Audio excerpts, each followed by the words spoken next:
So yo, what's up mga kabuhay barko? Welcome back to my YouTube channel.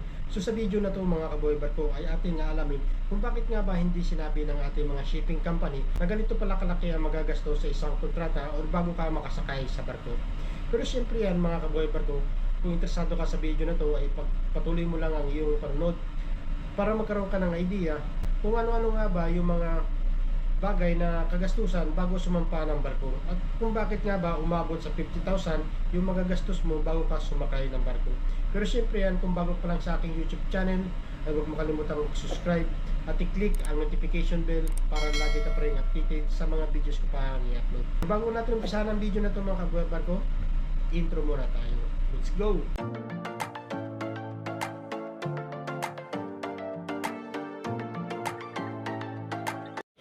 Sa panahon ngayon, bago ka makasakay ng barko ay isang damakmak na kagastusan ang kailangan ng isang seaman bago tuloy ang makasakay ng barko. Unang kagastusan ng isang seaman bago makasakay ay ang mag-medical sa isang clinic ng isang shipping company dahil ito ang pinaka-importante na bagay bago ka makasampa sa barko. Pero subalit, bago mangyari yan ay dadaan ka muna sa matinding kagastusan dahil sa panahon ngayon ay napakahirap na makasakay sa barko dahil kadalasan sa mga klinik ng seaman ay ginagatasan na ang mga seaman na kahit na flexible ang iyong katawan at walang sakit, minsan kapag nag-medical ka magugulat ka na lamang na meron ka ng sabit sa medical mo. So dito napapasok yung umpisa na kung magkano ang gasto sa isang kontrata sa barko. Ganito yan kapag nag-medical ka at pinamedical ka na ng iyong shipping company at nagkaroon ka na ng pending sa iyong medical at ito ay depende sa kung anong pending sa iyo, kaya mas mainam bago ka mag-medical ay mag-save ka na ng at least 20,000 sa Philippine peso mga kabuhay barko. Para just in case na magkaroon ka ng pending ay meron ka nang mahuhugot na panggastos mo habang ikaw ay nagmi-medical dahil napakahirap ng walang pera kapag oras na ng iyong medical. Dahil kung wala kang hawak na pera ay mapipilitan kang minsan na mangutang sa mga kakilala mo o di kaya kung wala ka ng choice ay manghihiram ka sa mga taong nagpapatubo ng pera buwan-buwan. So sa madalit sabi ito yung tinatawag na 5-6 mga kabuhay barko, ikaw lalapit. So kapag nangyari ito sa 5-6 ka lalapit, instead na 20,000 lang yung magagastos mo ay abutin pa ng 30,000 at ito ay depende sa usapan ninyo sa taong may hiraman mo na 5-6 mga kabuhay barko. Sa madalit sabi, sa medical pa lang 30,000 na agad ang iyong nagastos. Pero take note mga kabuhay barko, hindi lahat ng seaman ay nagkakaroon ng gastos kapag nagbi-medical. Yung iba, lalo na at bata-bata pa minsan walang pending sa medical. At yung iba naman ay mahigit 30,000 pa nagagastos sa medical. Katulad ng nabanggit ko kanina, nakadepende na sa kondisyon ng iyong katawan. So pagkatapos ng iyong medical at na fit to work ka na, ang mga susunod na kagastusan ay ang mga sumusunod. Andyan ang iyong passport, seaman's book, mga certificate na na-expired na. So kung halimbawa expired na yung passport mo, so estimated na magagastos mo about 3,000 to 5,000 kasama na mga expenses mo dyan mga kabuhay barko like pamasahe at pagkain mo habang ikaw ay nag-aasikaso ng iyong passport.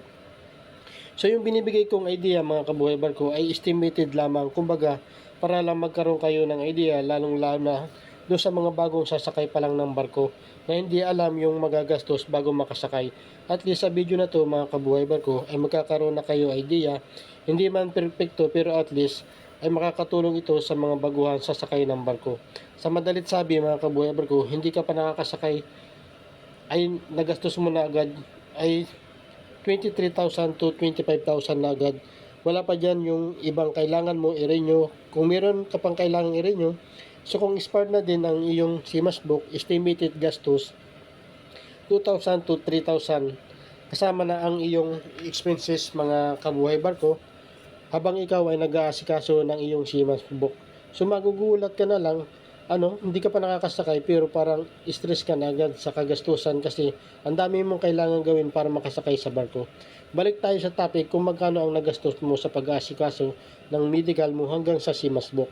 So sa medical mga kabuhay barko, kapag ikaw ay sa baguhan pa lamang is at bata-bata ka pa sasakay ng barko, so at I think hindi ka aabutin ng 20,000 to 30,000 kasi depende rin kasi yan mga kabuhay barko ang iyong medical sa iyong pangangatawan saka sa iyong edad. So kadalasan naman mga kabuhay barko kapag bata-bata ka pa is kunti lang yung magiging pending mo mga kabuhay barko. So idagdag natin yung sa passport mo, automatic yan. Kung halimbawang wala ka pa talagang passport is mag-budget ka dyan ng around 3,000 to 5,000 with expenses mga kabuhay barko. So itong nabanggit ko mga kabuhay barko na expenses na to is talagang maximum na ito na magagastos mo. So idagdag natin yung iyong SIMAS book. So around 2,000 to 3,000 with expenses din yan mga kabuhay barko. So malaki-laki na rin pala agad ang magagastos mo mga kabuhay barko. So tatlong bagay pa lang yung nagagawa mo. What if mga kabuhay barko, meron ka din kailangang kunin na mga training katulad ng basic training or BT kasi hindi ka rin makakasakay kung wala rin itong certificate na ito. Dahil ito yung number 1 hinahanap ng isang shipping company bago kanila i-hire sa agency nila. So kapag kumuha ka ng BT certificate at full course, aabutin ng 5,000 to 8,000 magagastos mo kasi 5 days training yan, hindi pa kasama yung practicum sa site ng isang training center mga kabuhay barko. So depende na sa iyo yan kung matipid kang tao, siguro nasa 6,000 lang magagastos mo habang ikaw ay kumuha ng training, ng basic training certificate. Kasi I'm sure ako kung taga province ka is kailangan mo talagang kumuha ng boarding house sa Manila habang nagtitraining ka kasi mahirap naman mga kabuhay barko na nagtitraining ka tapos uwian ka sa province mo. So hindi naman pipili yun kasi kailangan talaga lalong-lalo na kapag nagtitraining ka is maaga sa isang training center. So hindi doon natatapos mga kabuhay barko yung ating kagastusan bago makasakay ng barko. Kasi kapag natapos ng mga kabuhay barko yung pagtitraining mo sa training center, halimbawa kumuha ka ng BT na certificate kasi na-expired na, is another gastos na naman yung mga kabuhay barko para sa COP. So yung COP ngayon mga kabuhay barko is around 500 lang mga kabuhay barko yung magagastos mo kapag magpa-COP ka, kapag magpapa-COP ka sa marina. So medyo maliit na lang gastos mo mga kabuhay barko after mo makuha yung certificate mo. Kaya lang syempre mga kabuhay barko, pag luwas mo dyan is gagastos ka pa rin para sa pagkain mo, pamasahe mo. So yung expenses mga kabuhay barko, I think sakto na mga kabuhay barko yung 1,000 kapag magpapa-COP ka ng isang certificate. So hindi pa rin dyan natatapos mga kabuhay barko kapag COP ka na sa marina is depende na yan mga kabuhay barko. Kung halimbawa lumipat ka ng isang shipping company o bago ka pa lang sasakay ng barko is kailangan mo pa ng NBI mga kabuhay barko. So kapag bago ka pa lang kasi mga kabuhay barko sa isang shipping companies, kailangan mo kumuha ng NBI. So mura lang naman mga kabuhay barko yung NBI. So hindi na lampas mga kabuhay barko ng 200 pesos. Nakakagulat ng mga kabuhay barko kasi napakalaki pala ng kailangan maggastusin sa isang kontrata sa barko. So sa isang video mga kabuhay barko is magbibigay ako ng idea kung worth it nga ba sa isang kontrata, kung kaya mo nga bang bawiin ang gastos mo sa isang kontrata pagdating sa barko mga kabuhay barko. So bali magbibigay ako doon ng another tips mga kabuhay barko. So pagkatapos mo mga kabuhay barko makakuha ng NBI, is balik tayo sa topic kung magkano nga ba lahat yung kayang gastusin sa isang kontrata sa barko. So pagkatapos mo makakuha ng NBI mga kabuhay barko is another gastos na naman. So alam niyo kung ano na naman to mga kabuhay barko.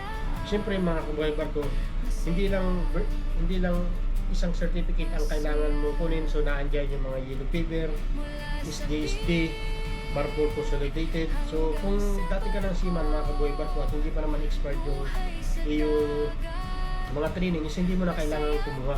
So naandyan din yung Marina SID. Barko nung kumuha ko is around 500 pesos lang. So yearly kasi mga kabuhay barko is tumataas ang presyo and depende yan mga kabuhay barko sa marina. Alam naman natin mga kabuhay barko kapag marina is taon-taon nagbabago yung mga training, nagbabago yung mga kagastusan. So pagpalagyan nga mga kabuhay barko ang gastos mo sa marina SID kapag kukuha ka is about 1,000 mga kabuhay barko. So napakalaki na ng gastos ng mga seaman ngayon bago makasakay ng isang barko, mga kabuhay barko. So tapos yung makakuha mga kabuhay barko ng Marina SID is depende na yan sa iyong shipping company kung ano-ano pa yung ipakukuha sa iyo, mga kabuhay barko. The best way kung bago ka pa lang sasakay ng barko is mas maganda, mga kabuhay barko, na i-share mo muna sa iyong shipping company na yung na-applyan or sa iyong backer, mga kabuhay barko, at itanong mo muna kung ano-ano yung mga kailangang requirements na kailangan mong isubmit sa kanila para ma-hire kanila. Kasi mahirap ang mga kabuhay barko na magbigay ako sa inyo ng mga idea na certificate na kailangan ng isang seaman. So tapos hindi naman pala kailangan sa iyong shipping company, so sayang lang yung gastos, mga kabuhay barko. So the best way, mga kabuhay barko, is itanong mo muna sa iyong shipping company kung ano yung kailangan mga requirements na kailangan nila para ma-hire ka nila. So pagdating naman, mga kabuhay barko, so proceed naman tayo, mga kabuhay barko, pagdating sa barko. So pagdating sa barko, mga kabuhay barko, is depende na lang sa iyo yan kung gaano ka kagastos. Kung medyo maluwa ka sa buhay mo pagdating sa barko, lalong-lalo dyan yung mga bagong sampa ng barko, mga kabuhay barko. So yung mga first time is medyo sabik yan, mga kabuhay barko, sa labasan. So medyo malaki ang magagastos niyan, mga kabuhay barko. So for example, kung ikaw ay isang engine cadet, so dito sa shipping company ko ngayon, ang sinasahod ng isang engine cadet ngayon dito is 750. So pagpalagay na, mga kabuhay barko, kung gada puerto is lalabas na, so mahina na yung $100 mo, mga kabuhay barko, kung mamimili ka, kung mamamasyal ka. Kasi hindi naman lahat, mga kabuhay barko, na lagi kang ililibre ng iyong mga kasamang opisyal, ng kasama mo mga crew. So hindi sa lahat ng pagkakataon is ililibre ka ng mga kasama mo.